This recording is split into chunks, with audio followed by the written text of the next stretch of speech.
नमस्कार। आज हम धर्मवीर भारती जी के लिखे संस्मरण काले मेघा पानी दे की व्याख्या का दूसरा भाग लेते हैं। उससे पहले पुनरावलोकन करते हैं पहले भाग का। संस्मरण काले मेघा पानी दे की व्याख्या के प्रथम भाग में बताया गया कि आषाढ़ का पहला पखवाड़ा 15 दिन बीत जाने पर भी बारिश नहीं होती है तो बिना पानी के गांव के सारे जो काम होते हैं वो ठप्प हो जाते हैं। न खेती होती है, न जुताई, न पीने को पानी। लोग त्राहिमाम कर उठते हैं। ऐसे में गांव के 10-12 बरस से 16-18 बरस के लड़कों की टोली, जो खुद को इंद्रसेना कहती है, घर घर द्वार द्वार जाकर पानी मांगती है। उसमें भीगती है, कीचड़ से लथपथ होती है और गंगा मैया का जयकारा काले मेघ का पानी दे की टेर लगाते हुए आगे बढ़ जाती है। लेखक के किशोर मन को ये गवारा नहीं होता कि मेंढक मंडली पानी की यह निर्मम बर्बादी करे। वे इसे पाखंड और अंधविश्वास बताते हैं। अब आगे लेखक लिखते हैं कि मैं असल में था तो इन्हीं मेंढक मंडली वालों की उम्र का, पर कुछ तो बचपन के आर्य समाजी संस्कार थे। आर्य समाज के संस्कार जिसमें छुआछूत को नहीं मानते, जिसमें कुरीतियों का विरोध होता है। तो ये वो संस्कार थे। और साथ में एक संस्था गठित हुई थी, कुमार सुधार सभा। उसके उपमंत्री भी उनको बना दिया गया था। तो छोटी उम्र थी, किशोर अवस्था थी, तो सुधार, समाज सुधार का जोश उनमें कुछ ज्यादा ही था। अंधविश्वासों के खिलाफ तो तर्कश में तीर रखकर वे घूमते रहते थे, अंधविश्वासों की खिलाफत करते रहते थे। मगर मुश्किल यह थी कि मुझे अपने बचपन में जिससे सबसे ज्यादा प्यार मिला वे थी जीजी। यूं मेरी रिश्ते में कोई नहीं थी। अब वो जीजी के बारे में बता रहे हैं कि जीजी जो थी वो उनके रिश्ते में कुछ नहीं लगती थी, लेकिन उम्र में मेरी मां से भी वो बड़ी थी। पर अपने लड़के बहू सबको छोड़कर उनके प्राण मुझी में बसते थे। और वे थी उन तमाम रीति रिवाजों, तीज त्योहारों, पूजा अनुष्ठानों की खान, जिन्हें कुमार सुधार सभा का यह उपमंत्री अंधविश्वास कहता था और उन्हें जड़ से उखाड़ फेंकना चाहता था। यानी एक तरह से विरोधाभास था दोनों की बातों में कि जीजी जो थी वो आस्थावान थी, पुराने रीति रिवाजों को मानने वाली थी, और जो लेखक थे वो उन सारे सारे जो रीति रिवाज है उनका विरोध करने वाले थे, उनको अंधविश्वास बताते थे। पर मुश्किल ये थी कि उनका कोई पूजा विधान, कोई त्योहार अनुष्ठान मेरे बिना पूरा नहीं होता, उनका काम नहीं सरता था। दिवाली है तो गोबर और कोड़ियों से गोवर्धन और सतिया बनाने में लगा हूं। लेखक को काम दे दिए जाते, जब दिवाली आती तो वो गोबर और कोड़ियों से गोवर्धन और सतिया बनाते। जन्माष्टमी है तो रोज 8 दिन की झांकी तक को सजाने और पंजीरी बांटने में लगा हूं। पंजीरी वो प्रसाद होता है जो जन्माष्टमी पर बांटा जाता है, जो मुख्य रूप से धनिया, घी और शक्कर से बनाया जाता है। और आगे वो कहते हैं कि हर छठ है, हर छठ का जो पर्व होता है, त्योहार होता है, जो माँ और बेटे को समर्पित एक तरह से पर्व है। तो जब वो पर्व आता हर छठ का, तो छोटी रंगीन कुल्हियों में भूजा भर रहा होता हूँ। किसी में भुना हुआ चना, किसी में भुनी हुई मटर, किसी में भुने अरवा चावल, किसी में भुना हुआ गेहूं। ये सारी भुनी हुई जो चीजें हैं, ये भरने का काम लेखक करते थे। और जीजी ये सब लेखक के हाथों से करवाती थी, ताकि उन सब का पुण्य लेखक को मिले। वो कहते हैं कि केवल मुझे वो पुण्य मिले, इसलिए सारे काम वो उनके हाथों से संपन्न होते थे। लेकिन इस बार मैंने साफ इनकार कर दिया। इस बार लेखक ने, किशोर अवस्था में जो थे लेखक, उन्होंने कह दिया कि मैं इस बार ये सारे काम नहीं करने वाला जीजी। नहीं फेंकना है मुझे बाल्टी भर भर पानी इस गंदी मेंढक मंडली पर। जब जीजी बाल्टी भरकर पानी ले गई, उनके बूढ़े पांव डगमगा रहे थे, हाथ कांप रहे थे। तब भी मैं अलग मुंह फुलाए खड़ा रहा। शाम को उन्होंने लड्डू मठरी खाने को दिए, तो मैंने उन्हें हाथ से अलग खिसका दिया, मुंह फेर कर बैठ गया ना। अब भी लेखक जो थे वो नाराज थे जीजी से। जीजी से बोला भी नहीं। पहले वे तमतमाई, गुस्सा हुई, लेकिन ज्यादा देर तक उनमें गुस्सा नहीं रह गया, क्योंकि बहुत स्नेह, बहुत प्रेम था जीजी का लेखक के प्रति। पास आकर मेरा सर अपनी गोद में लेकर बोली, देख भैया, रूठ मत, मेरी बात सुन, ये सब अंधविश्वास नहीं है। हम इन्हें पानी नहीं देंगे तो इंद्र भगवान हमें पानी कैसे देंगे? वो तर्क देने लगी कि हम इन मेंढक मंडली वालों को, इस अ, टोली को पानी इसलिए देते हैं ताकि हमें इंद्र भगवान, जो पानी के देवता हैं, जो बादलों के देवता हैं, वो हम पर तभी तो मेहर करेंगे, कृपा करेंगे, तभी तो हमें पानी देंगे जब हम दान देंगे। मैं कुछ नहीं बोला। फिर जीजी बोली, तू इसे पानी की बर्बादी समझता है, पर यह बर्बादी नहीं है, ये पानी का अर्घ्य चढ़ाते हैं। जो चीज मनुष्य पाना चाहता है उसे पहले देगा नहीं तो पाएगा कैसे? जैसे सूरज को हम जल चढ़ाते हैं, तो वैसे के वैसे ये भी हम भेंट दे रहे हैं प्रकृति को, देवताओं को। और बहाना एक तरह से हम बना रहे हैं इन बच्चों को, ताकि हमें बदले में पानी मिले। इसीलिए ऋषि मुनियों ने दान को सबसे ऊंचा स्थान दिया है। जीजी समझाने लगी कि ऋषि मुनियों ने इसीलिए तो दान को इतना ऊंचा स्थान दिया है। तो लेखक यहाँ अपना तर्क देने लगे, उनकी बातों को काटने लगे और कहने लगे कि ऋषि मुनियों को काहे बदनाम करती हो जीजी? क्या उन्होंने कहा था कि जब आदमी बूंद बूंद पानी को तरसे तब पानी कीचड़ में बहाओ? तो ये तर्क था लेखक का अपनी जीजी की बातों के लिए। तो कुछ देर तो जीजी चुप रही।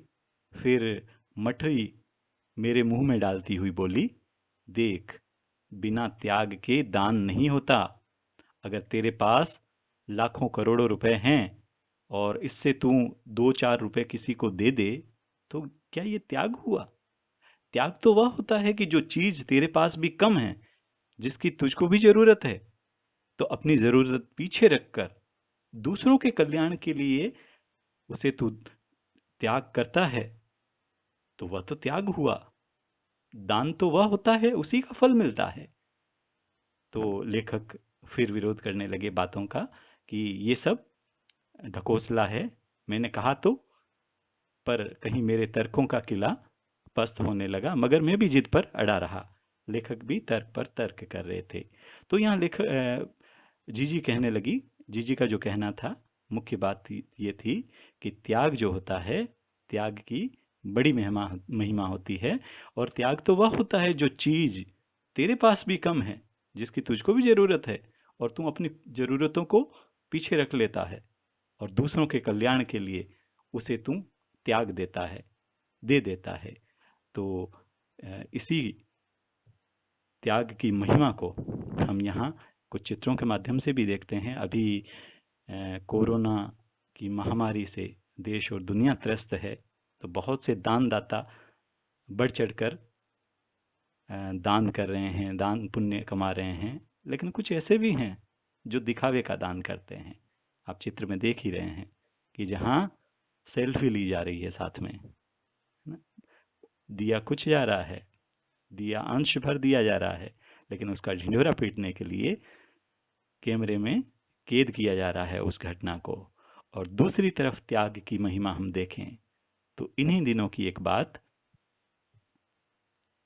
ये हैं जगदीश लाल आहूजा जी, जो चित्र में हमको नजर आ रहे हैं।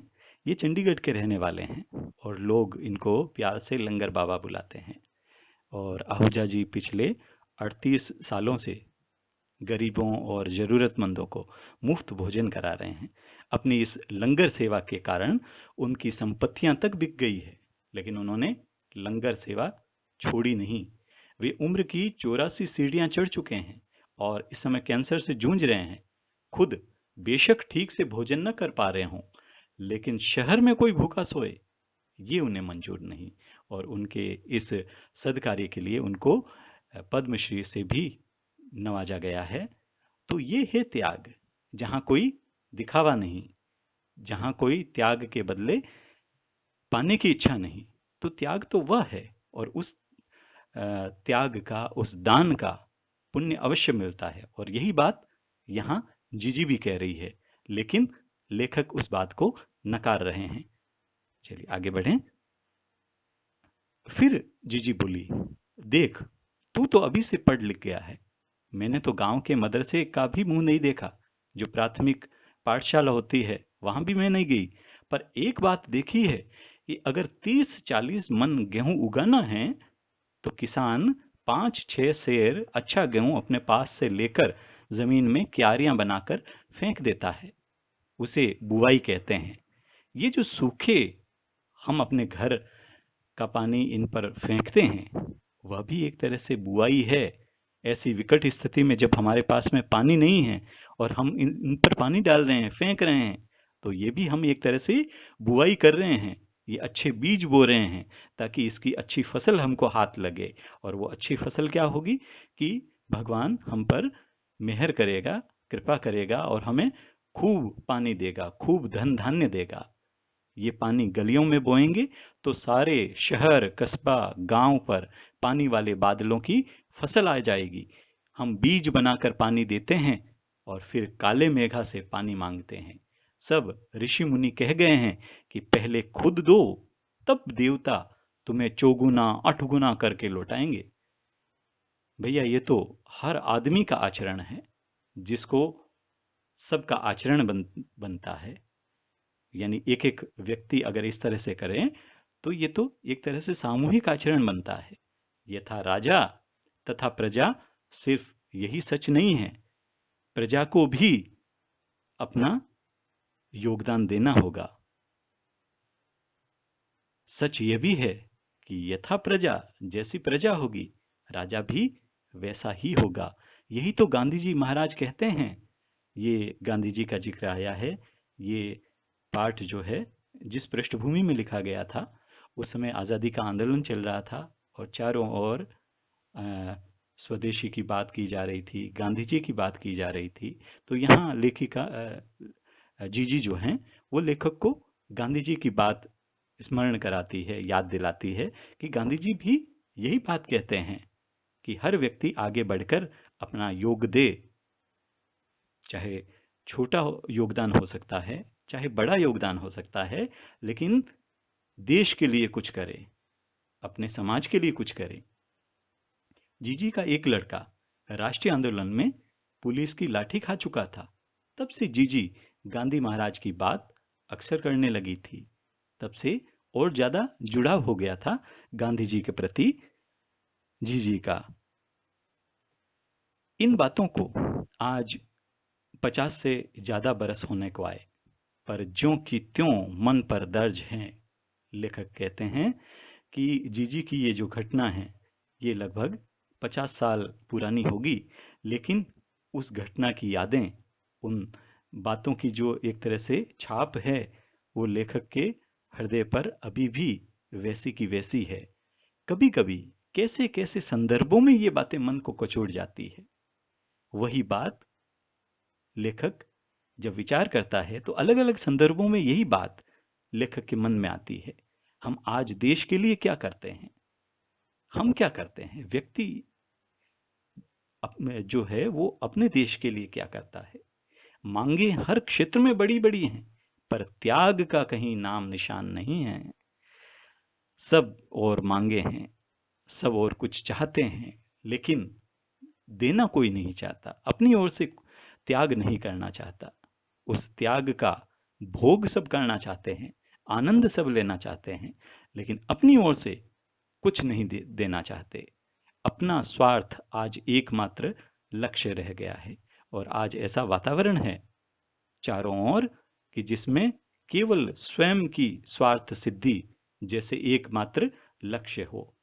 हम चटखारे लेकर इसके या उसके भ्रष्टाचार की बातें करते हैं कि वो भ्रष्टाचार में डूबा हुआ है, उसकी उसकी बातें कर लेंगे। पर क्या कभी हमने जांचा है कि अपने स्तर पर, अपने दायरे में हम उसी भ्रष्टाचार के अंग तो नहीं हैं? हम अपना जो आत्मनिरीक्षण है, क्या हम करते हैं? क्या हम अपने आप को दोषी ठहराते हैं, मानते हैं? क्या हम ये स्वीकार करते हैं कि ये जो आज की व्यवस्था है, जिसमें इतना भ्रष्टाचार है, क्या उस भ्रष्टाचार को बढ़ाने में हमारा तो योगदान नहीं है? काले मेघा दल के दल उमड़ते हैं, पानी झमाझम बरसता है। यहाँ अन्य अर्थ में बात कही गई है कि काले मेघा दल के दल उमड़ते हैं, पानी झमाझम बरसता है, पर गगरी फूटी की फूटी रह जाती है। यहाँ अन्य अर्थ या प्रतीकार्थ जो बात कही गई है वो ये है कि आज के दौर में भी जन कल्याण की बड़ी बड़ी योजनाएं बनती है, लेकिन उनका फायदा जो उनके हकदार है उन तक नहीं पहुंचता। वे बीच में ही उनको लूट लिया जाता है, और जो गगरी है वो फूटी की फूटी रह जाती है। जो वंचित है, जो गरीब है, वो वैसे के वैसे रह जाते हैं। बैल प्यासे के प्यासे रह जाते हैं। आखिर कब बदलेगी ये स्थिति? और अंत में इस पाठ का समापन लेखक इस प्रश्न के साथ में करते हैं कि आखिर ये स्थिति कब बदलेगी? ये प्रश्न पाठकों पर वो छोड़ रहे हैं, और इसी प्रश्न के साथ में आज का ये जो पाठ है इसका हम समापन करते हैं। धन्यवाद। नमस्कार।